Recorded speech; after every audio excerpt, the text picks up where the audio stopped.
She is like my mother figure.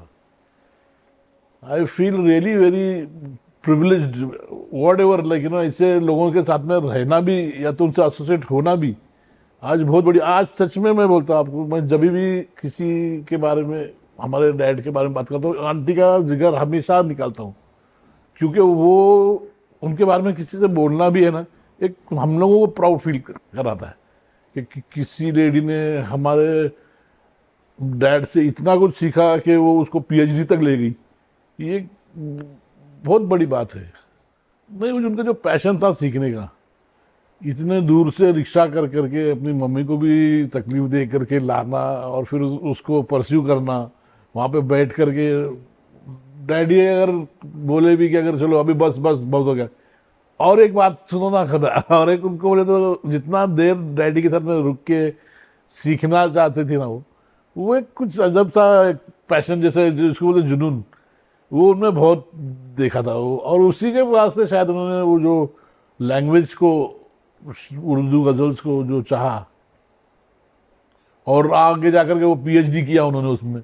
ये एक अपने आप में बहुत बड़ी बात है. इनफैक्ट वो उर्दू सिर्फ बोलना नहीं, उनके तलफ़ुज़ इतने साफ थे, उनकी राइटिंग, उनकी जो लिखावट है उर्दू में इतनी साफ है कि हम लोग शायद ही कोई लिख सकेगा. उनको हर वर्ड का मीनिंग समझाना, हर वर्ड वो खुद जानती थी कि ये क्या गा रही हूँ और ये क्यों गा रही हूँ, इसका मतलब क्या है. जब तक कि फिर गज़ल में मज़ा भी नहीं आता था समझ, जब तक आप उसका वो मतलब नहीं समझ. तो ये आधा एक्सपीरियंस हमारे डैड की थी कि वो जब सिखाते थे तो ऐसे सिखाते थे कि हर वर्ड का मतलब वगैरह कि ये शायर ने क्या सोच के ये वर्ड इसमें डाला है, या इसका क्या मतलब है इस वर्ड का. वही अभी सारा कुछ जो है ना गुण, वो आंटी में बराबर देखने मिलता है पूरा. उनके जो गुरु से उन्होंने ये भी एक बहुत बड़ा चीज हासिल किया उनसे. शायद वीकनेस तो मैंने शायद नहीं देखी कुछ, क्योंकि लेडी होकर भी वो रात में कभी भी बुलाओ प्रोग्राम में आ जाते थे. ऐसा अब तब का ज़माना तो और भी थोड़ा अनसिक्योर था, रिक्शा आना जाना नहीं थे, रास्ते ठीक नहीं थे. मगर आंटी और उनकी मम्मी, मैं हमेशा उनका मगर जिक्र करूँगा उनके मम्मी का. वो हमेशा कहीं पे भी डैडी का प्रोग्राम हो, उनका प्रोग्राम हो, वो बेझिझक और इतने दिल से जाती थी कि हमारे अच्छे लोग नहीं, हम लोग बच्चे थे चलो ठीक है, लेकिन हम लोग भी कभी कभी कतराते थे यार इतने दूर कौन जाएगा. मगर आंटी और उनकी मम्मी बराबर टाइम पे वहां पर होना ही, उनको फर्स्ट उनको ही मतलब मिलना गए तो आंटी ही पहले मिलते थे. उनका जो वो खड़ा आवाज से जो स्टार्ट करती थी ना, तो वो अभी तक के दिमाग में इतना ऐसा, वो एकदम हाई पिच से वो स्टार्ट करेंगे, एकदम खड़ा ऐसा, वो आवाज में से दम के जैसे करती थी. वो हजारों ख्वाहिशें ऐसी कि हर ख्वाहिश में दिल निकले. ये डैडी की भी हमारे बहुत चाहती गजलों से एक थी. हर प्रोग्राम में ये गाते थे, और आज भी शायद आंटी बहुत बार उसको रिपीट करती है.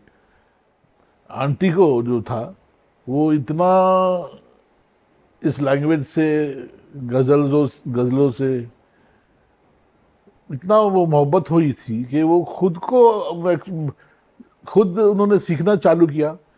खान साहब से भी उन्होंने बहुत कुछ सीखा, लेकिन उनकी खुद की भी जो चाह थी वो लिखने की भी, पढ़ने की भी, और हर चीज़ को समझने की भी, तो वो शायद उन्होंने बहुत रिसर्च किया होगा उसके ऊपर, क्योंकि इतना आसान नहीं है उर्दू. ऐसे लगता है कि बहुत ठीक, सुनने में भी अच्छा लगता है, लेकिन उसको समझने में, वो लिखने में ये आसान चीज़ हमको नहीं आता. आज भी हम लोग नहीं कर सकते, हम लोग जाता उर्दू में नहीं बात कर सकते. वो कैसे क्या उन्होंने इतना ग्रास्प किया, वो एक्चुअली में हमारे पूरे फैमिली में शायद कोई भी नहीं है वैसा. हाँ, उन्होंने उर्दू सीखा, अपने आप से भी बहुत कुछ सीखा, डैड से भी बहुत कुछ सीखा, खान साहब से भी बहुत कुछ सीखा. और वो इतने बड़े मकाम तक बोले तो पीएचडी तक के गई. मैं वही बोल रहा था आपसे कि इतना बड़ा पीएचडी उन्होंने छोड़ा नहीं किसी भी वक्त उसको. उसको उनको जो परस्यू करना था उन्होंने बराबर वहाँ तक ले गई और उन्होंने उसके डॉक्टरी ली आखिर में। शायद उनके जीवन में वो एक बहुत बड़ा अचीवमेंट होगा। पाना चाहती थी, वो छोड़ती नहीं थी उनके पीछे। वो मैं बताया ना आपको, बहुत जिद्दी थी। क्या इतने दूर से एक रिक्शा में बैठ करके अपने मदर को तकलीफ दे करके जो जिस बुलाई टाइम पे आना, फिर उनके साथ में ज़्यादा से ज़्यादा वक्त गुजारने की कोशिश करना। डैड थोड़े खान साहब थोड़े थक गया हूँ, बस हो गया। नहीं नहीं नहीं, एक बात तो सुनो आप, दूसरी तो सुनो। वो जितना देर गुजार सकते थे गुजारने की कोशिश करती थी। और फिर उसके बाद में था कि हमारे मॉम, फिर वो खान साहब अलग, और फिर ये तीनों के फिर गप्पा शप्पा चलते थे। वो एक अभी भी याद है, मम्मी के साथ में भी इनका बहुत अच्छा रिलेशन था। हमारे मम्मी बोले तो दोनों ऐसे सिस्टर्स थे ना।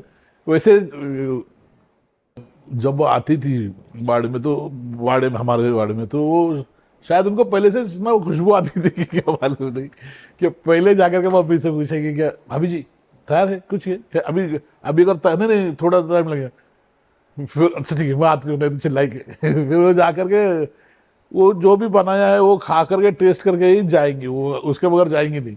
अभी भी जब भी आती है ना हमारे यहाँ पर, तो उनके लिए वो खास वेजिटेरियन बिरयानी भी बनाना ही पड़ती है। उनसे इनफैक्ट मैं कुछ अगर आशीर्वाद उनसे अगर पाता हूँ, वही बहुत बड़ी बात।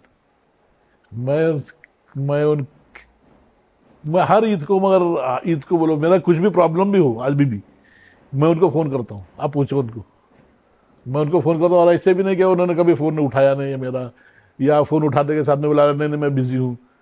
कितना भी कुछ भी, कितनी रात में कभी कभी हम तो 10 बजे भी बात की है हम लोगों ने। और वो पूरा कम से कम आधा पौना घंटा मेरे साथ में, तो फिक्र मत कर, मैं है, सब कुछ ठीक हो जाएगा। एक दिलासा तो देती है कि हाँ है, हम लोग पीछे है, फिक्र मत कर, कुछ डैडी माम नहीं रहे तो क्या बात है, हम तो है अभी तक के। वो एक सहारा, एक बहुत बड़ा सपोर्ट लगता है मेरे को बहुत।